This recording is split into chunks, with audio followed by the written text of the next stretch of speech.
Grabando. Ya no se puede. Pobre Esteban.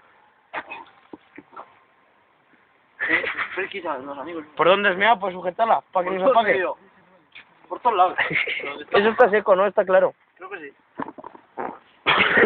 ¡Y se pega fogonazo! ¡Uy, qué asco! Mira, que huele la chaqueta negro. ¡Fúate eso! Yo no puedo de verdad. Por Esteban. ¿Una negro? Dijimos que Oscar había el tío rumano. Bueno, estaba haciendo una receta rica y con fundamento. A ver si te va a caer y se va a apagar. Vamos a darle Que se te va a caer y se va a apagar. Ahí va, que pisa. Dios, ¿qué está apareciendo ese esto? Espera, de ahí. Que no huele a mea, Es que mira cosa que tengo, no sé cómo convocado. Ya no, de ahí que está seco. Que no ha perdido fuego, joder. De la esquina que está seca. ¡Hostia! ¡Ah! ¿Qué se nos apaga? Echarse hojas. ¿Qué vas a hacer los guardias?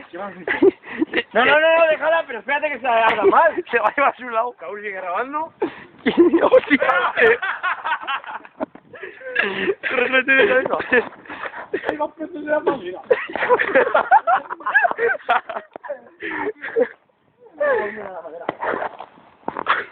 La camiseta de Steven, macho. Ahí le por ahora. ¿Cómo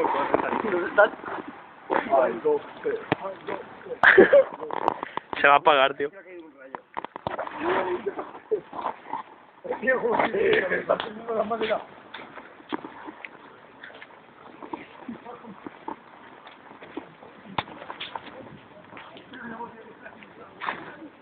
Sí, me queda la hora.